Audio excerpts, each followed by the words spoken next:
কৌশলগত মজুদ বাড়াইতে পারলে সবচেয়ে ভালো লাগবে। এটার জন্য যে ইকোনমিক্যাল স্টেবিলিটি দরকার সেটা সেই রকম ইকোনমি আমাদের নাই।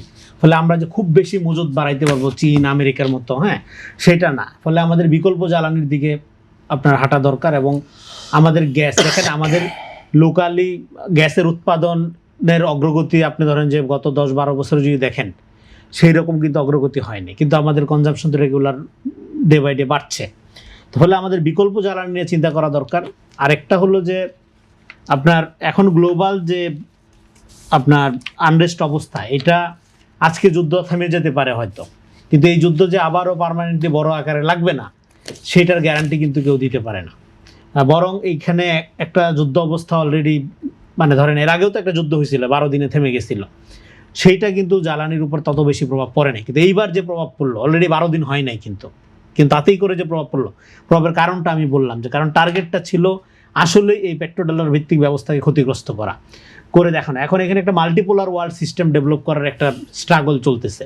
কেউ আর এই আমেরিকান হেজিমনির মধ্যে থাকতে চায় না, একটা ওয়েস্টার্নাইজ হেজিমনির মধ্যে থাকতে চাচ্ছে না, এটা বিকল্প ওয়ার্ল্ড অর্ডারের দিকে অনেকের মনোযোগ আসছে। ফলে সেই দিক থেকে যদি চিন্তা করি তাহলে আমাদেরও তো আপনার এই মাল্টিপোলার ওয়ার্ল্ড একটা পোলারের মধ্যে আমাদেরও থাকতে হবে। আমরা যদি একটা বিচ্ছিন্ন অবস্থায় থাকলে কিন্তু আমরা এই ধরেন সবসময় ভিক্টিমই থাকবো।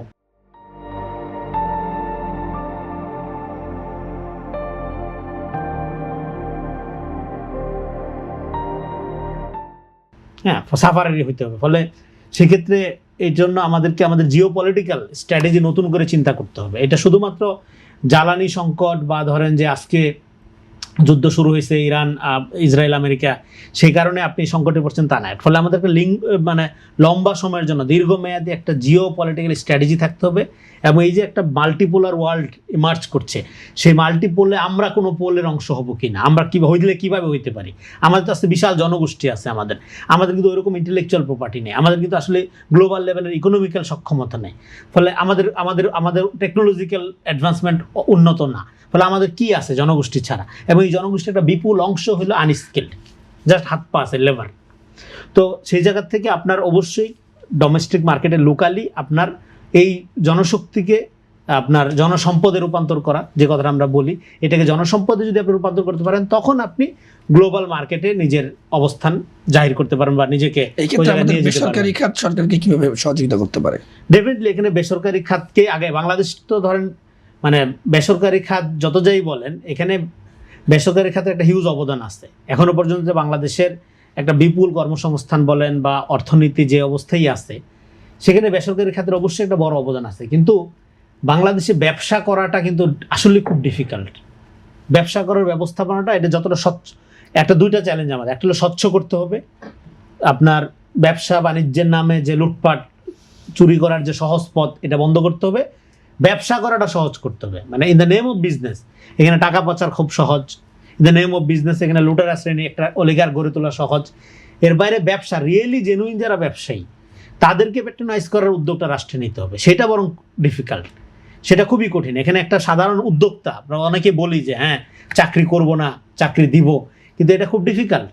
এখানে আসলে আপনি চাইলেও এমন এক ব্যবস্থাপনা, এমন এক করাপশনের সিস্টেম, একটা সৎ লোক সামান্য পুঁজি নিয়ে স্ট্রাগল করে, এটা উদাহরণ হিসাবে একটা দুইটা আমরা পত্রিকার ফিচারে পড়তে পারি। কিন্তু ইন জেনারেলি কাঠামোটা এরকম না যে ব্যবসা বান্ধব, যে একটা মানুষ সততার সহিত ব্যবসা করে একটা জায়গায় যেতে পারে। ইন জেনারেলি এই কাঠামোটা নাই, যে কারণে অর্থনীতি আসলে স্ট্রাগল করতেছে। আপনি যদি স্বচ্ছতাটা আনতে পারেন, ট্রান্সপারেন্সি দিতে, তাহলে ট্রাস্ট তৈরি হবে। তাহলে আমাদের যে লোকাল বাজার আছে, আমাদের লোকাল বাজার শক্তিশালী করা, লোকাল ইকোনমি শক্তিশালী করা, এগ্রিকালচার শক্তিশালী করা, এগুলোর দিকে আমাদের মনোযোগ দিতে হবে।